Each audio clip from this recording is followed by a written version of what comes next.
On ouvre à présent la page consacrée à la culture comme tous les samedis soirs dans le 20h.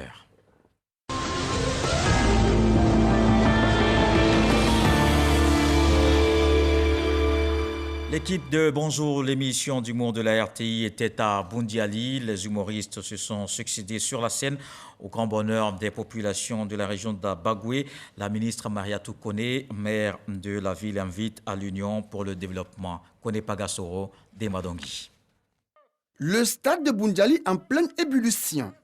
Cette équipe de production et humoristes de Bonjour de la RTI sont présents dans la capitale de l'Abagoué. Des humoristes sur le podium qui ont réussi à arracher le sourire au public. Celui qui vient, un vénère. Comment on appelle petit de maison? Maison d'eau. Petit de cabri. Cabrissé. Voilà. Le directeur général de la RTI, M. Fosseni Dambélé, veut saluer la Bagoué à travers Madame la ministre, Madame Mariatou Kone. Nous sommes véritablement ici, dans la Bagoué, et la RTI sera toujours là. C'est la marque du service public. La marraine n'a pas manqué de traduire sa gratitude aux populations sorties nombreuses pour communier avec leurs humoristes préférés. Occasion pour elle de les exhorter à adopter un comportement digne et responsable, mais surtout à être des ambassadeurs de paix et des acteurs de la non-violence. Je voudrais saluer toute la population de Boundiali et surtout dire merci à la RTI de permettre à Boundiali de rêver. Cultivons la paix, cultivons l'entente, cultivons l'union. C'est grâce à ça que nous avons tout ce que nous avons obtenu. Et je suis certaine que le président de la République fera davantage avec son gouvernement dirigé par le Premier ministre Patrick Achi, tant que nous resterons dans la voie de la cohésion, de l'entente et de l'union. Bonjour pour la première fois à Boundiali. Personne ne voulait se faire compter l'événement. Les populations de la Bagoué, elles, ont salué ce geste du premier magistrat de la commune de Boundiali, le professeur Mariatou Kone. C'est la première fois de participer à cette émission et c'était vraiment bien, en tout cas on s'est bien amusé. On remercie beaucoup Madame la ministre qui nous apporte toujours du nouveau à Boundiali. Vraiment je suis très contente, je ne fais que dire merci. Merci aux humoristes qui ont vraiment joué pleinement leur rôle parce que tout le monde a ri. Je ne pense pas qu'il y ait une seule personne ici qui n'a pas ri ce soir. Et c'est une occasion pour nous de nous retrouver. Vous avez vu tous les élus tout à l'heure, toute la Bagoué, tous les maires sont là où bien ont été représentés. C'est une bonne manière pour nous vraiment de faire la cohésion, de faire l'union. Boundiali une fois, Boundiali toujours, un slogan de Mariatou Kone et de ses administrés. Comme pour dire, chaque année, les populations de la Bagoué vivront cette ambiance angélique à travers ce grand rendez-vous du rire de la RTI. Bonjour. Quand on drague une fille, tu vois, il y a les mots de corona qui sortent dedans. La température modérée et favorable qui s'affiche à l'écran de ton thermomètre pathologique me rassure et me pousse à casser les mesures barrières de mon cœur pour m'engager dans une aventure émotionnelle et romantique avec toi. L'actualité culturelle est marquée par le Massa 2022. Le président du Front populaire ivoirien aux côtés des créateurs, il était hier au Palais de la Culture de Treichville. Pascal Afin-Guesson a visité les stands de vêtements, de livres et de gastronomie. Il a profité de son passage pour encourager tous les artistes africains et exhorter le gouvernement à investir davantage dans la culture. Et la 12e édition du marché des arts du spectacle d'Abidjan prend fin ce soir. Le Massa est une belle opportunité pour de nombreux participants de faire de bonnes affaires. Des commerçants de tout type d'articles exposent leurs produits qui se vendent bien.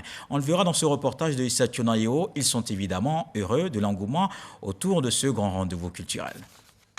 Le Massa, marché des arts du spectacle d'Abidjan, est une occasion pour plusieurs opérateurs culturels d'exposer leurs produits et de se faire de bonnes affaires, comme c'est le cas pour ce styliste burkinabé. Très impressionné par tout ce qu'on voit, par tout ce que les gens disent à travers notre matière, qu'ils apprécient, ça nous impressionne. Nous travaillons sur la matière première locale du Burkina, surtout l'Afrique. On parle du pain tissé, 100%. C'est une mode éthique, voilà, 100% coton bio du Burkina Faso. Le Massa cette année, ça a été très impeccable. Il y a beaucoup de gens qui viennent visiter. La littérature est également présente au nombre des stands. L'écrivaine Anzata Ouattara profite de l'instant pour vendre et dédicacer ses ouvrages à ses acheteurs. Les gens s'intéressent à la littérature. Depuis le premier jour, ça se passe vraiment bien. On a beaucoup de visiteurs. Et bon, c'est l'occasion aussi pour nous de discuter avec nos lecteurs qui n'ont pas toujours l'habitude de nous côtoyer. Donc, il y a un échange assez franc. La littérature ne pouvait pas ne pas être présente au Massa. Et donc, la littérature est là, je dirais, dans toute sa diversité. Comme on le voit, les visiteurs n'hésitent pas à sillonner les différents stands de ce Massa 12. Et nous recevons M.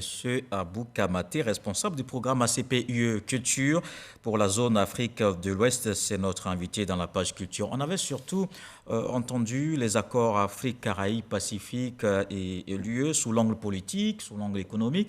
Et cette fois, c'est bien la première fois qu'on pense aux acteurs de la culture qui sont directement ciblés. Alors, encore une fois, je vous remercie de me recevoir sur votre plateau. Je crois que c'est peut-être un déficit en termes de communication parce que le dispositif concernant donc la culture n'est pas aussi récent que certains peuvent le penser. Il a existé sous d'autres formes. Voilà, depuis plusieurs années, les ACP et l'Union européenne font le maximum pour soutenir le secteur créatif en Afrique. D'accord. Cette fois, il s'agit plutôt d'un fonds qui est mis en place. Est-ce qu'on peut dire que dans cette phase justement de sensibilisation des acteurs culturels, ce qui d'ailleurs justifie votre présence au Massa, vous avez rencontré plusieurs acteurs, est-ce qu'on sent vraiment l'engouement autour de ce projet ? Oui, nous sentons un réel engouement. En fait, en choisissant le Massa, nous avons souhaité être présents sur un événement de renommée internationale, sur un événement vraiment établi donc, dans l'agenda culturel africain. Et nous savions qu'en venant à Abidjan, nous aurions la possibilité de rencontrer les opérateurs culturels ivoiriens, africains en général, et même au-delà, puisque le Massa invite donc au-delà donc, du continent africain. Vous demandez s'il y a un engouement. Oui, il y a un réel engouement, puisque cette réunion régionale qui s'est donc tenue le 9 a enregistré beaucoup de présence. Et surtout une présence qui est restée pendant des heures à discuter avec cette délégation qui est venue de Bruxelles et de Paris, et aussi de Bamako. Peut-être qu'on aura l'occasion d'expliquer pourquoi Évidemment, Bamako. Oui. Tout à l'heure. Alors, on va d'abord suivre ce commentaire de Issa Tiodan Yo sur cette politique de soutien aux artistes, notamment en Afrique de l'Ouest, et on se retrouve. La coopération culturelle entre les pays du Nord et ceux du Sud se porte bien, pour la simple raison qu'à travers le programme UE ACP Culture, la structuration et la professionnalisation du secteur de la culture en Afrique est plus que d'actualité.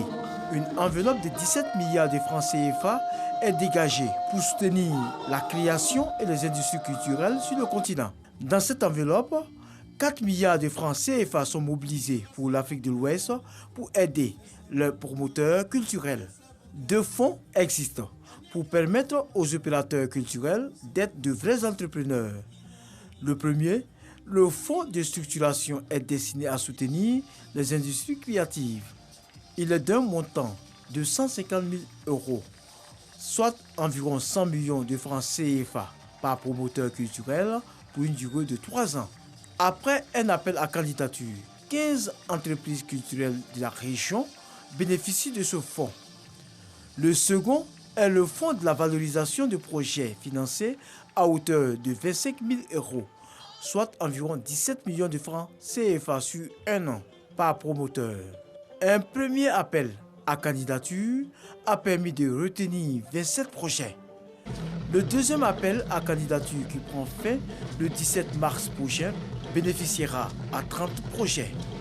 Ce programme, qui vise à soutenir la dynamisation de la compétitivité des industries culturelles et créatives tout le long de la chaîne des valeurs dans 16 pays d'Afrique de l'Ouest, est piloté par l'Institut français en partenariat avec l'Institut coréen des arts et métiers, ICAM, au Mali. La 12e édition du Massa a été l'occasion pour les responsables de ce programme d'informer et encourager les opérateurs culturels de la région à soumissionner. Alors justement, Issa Tiodan Yo parlait de soumissionner. Quel est le mode de soumission, surtout que ce fonds est logé au centre culturel Corée de Ségou au Mali? Oui, effectivement, vous touchez là un point extrêmement important, le fait que le fonds soit logé en Afrique pour les Africains. Cela était quelque chose de très important sur lequel nous souhaitions faire la différence avec d'autres dispositifs qui peuvent exister.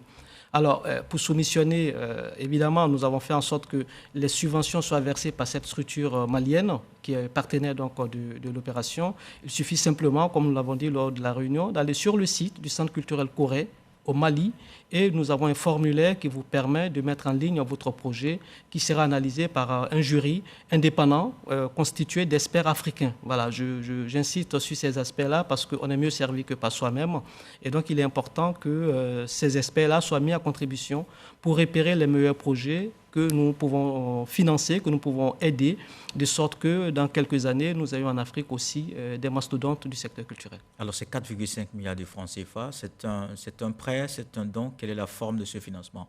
C'est un don, c'est une subvention que nous apportons. Non remboursable? Non remboursable, mais remboursable néanmoins d'une certaine façon, parce que nous souhaitons que ces projets-là que nous allons soutenir soient des projets capables de contribuer au développement de nos pays, soit des projets qui puissent créer des emplois, soit des projets qui puissent créer de la valeur et de la richesse. Donc le remboursement que nous demandons aux opérateurs que nous finançons, c'est de faire en sorte que les projets aboutissent et qu'il y ait un résultat positif au final. Alors justement, ça pose là la question de l'accompagnement, surtout au niveau de la structuration, qui est le premier axe de ce projet.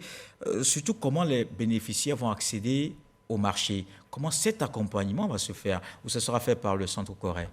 Alors, l'accompagnement, en fait, se fait par le consortium de mise en œuvre, parce que nous ne sommes pas là simplement pour appuyer financièrement ces entreprises, nous sommes là pour les accompagner du point de vue et compétences également.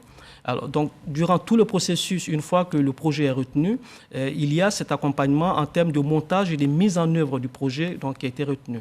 Deuxième élément que nous mettons également en place, c'est le renforcement des capacités. Avoir le financement est une chose, pouvoir l'utiliser à bon escient, pouvoir soi-même être un chef d'entreprise, avoir des collaborateurs qui sont formés et pouvoir vendre nos produits sont des points tout aussi importants que le financement.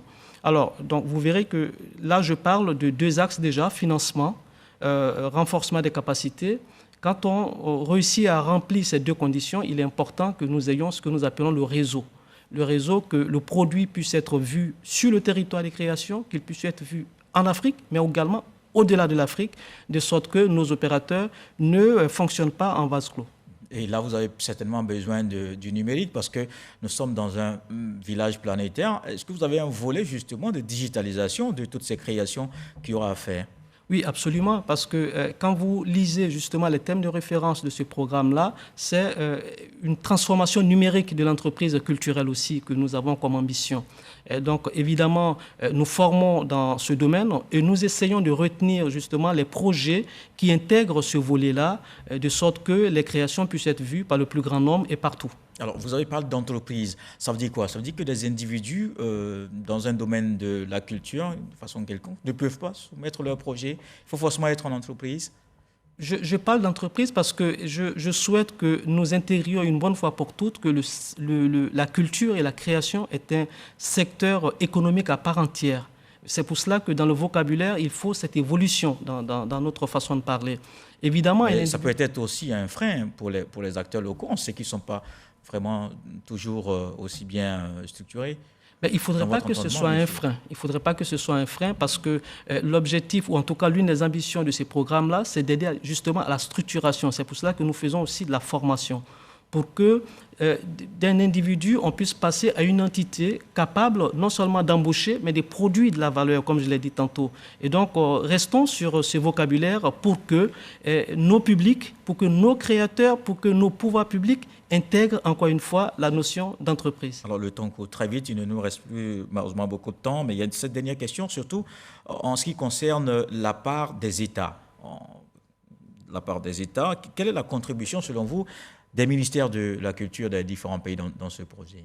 Alors, il y a une contribution qui n'est pas directe.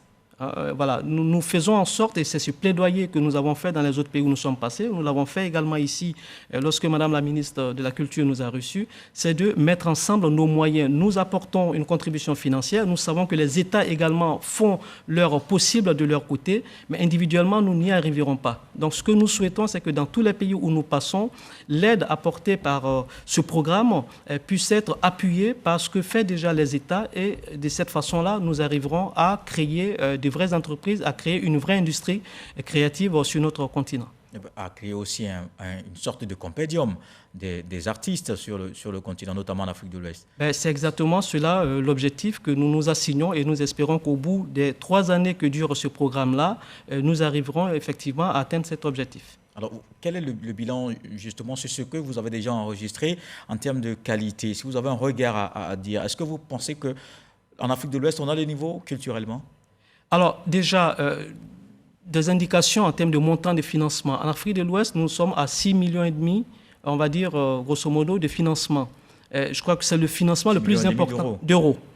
C'est le financement le plus important de toutes les autres régions africaines, puisque l'Afrique a été, nous avons travaillé en zone géographique. Ça veut dire qu'il y a des opérateurs de très grande qualité. La Côte d'Ivoire a parmi les lauréats aujourd'hui 5 lauréats. C'est hyper important. Nous avons fait une visite de terrain hier et nous avons été, toute la délégation venue de Paris, de Bruxelles et celle du ministère de la Culture, particulièrement impressionnés par la qualité des projets qui ont été proposés. Et là-dessus, il n'y a pas de doute, oui, l'Afrique est à la hauteur, la création africaine et ivoirienne sont à la hauteur. Est-ce que les 5 qui ont bénéficié cette année pourront peut-être dans 3 ans ou après 1 an revenir encore, postuler à nouveau, s'ils ont une idée de projet? Mon souhait, c'est qu'ils ne reviennent pas et que l'aide qui leur a été apportée, le soutien qui leur a été apporté, tant du point de vue financier qu'en termes de renforcement des capacités, leur permettent de s'autonomiser et puissent les aider à aider d'autres structures. C'est cela l'objectif que nous recherchons. Mais le guichet à l'éternité, non, ce n'est pas l'objectif. Ce serait d'ailleurs un échec que les mêmes opérateurs soient encore là l'année prochaine ou dans 2 ans à demander ce type d'aide. Alors d'accord, c'est bien noté. Merci M. Abou Kamati, responsable du programme ACP UE Culture pour la zone Afrique de l'Ouest. Vous étiez l'invité de la page Culture. Merci évidemment d'être passé sur ce plateau. Je vous remercie. Je remercie la RTI de nous avoir donné cette opportunité. Alors, voilà qui met un terme à ce journal. Merci de l'avoir suivi. L'actualité revient à 23h. Ce soir, le sage nous apprend que si une amitié peut périr, c'est qu'elle n'a jamais été vraie. Dieu le voulant, on se retrouve demain.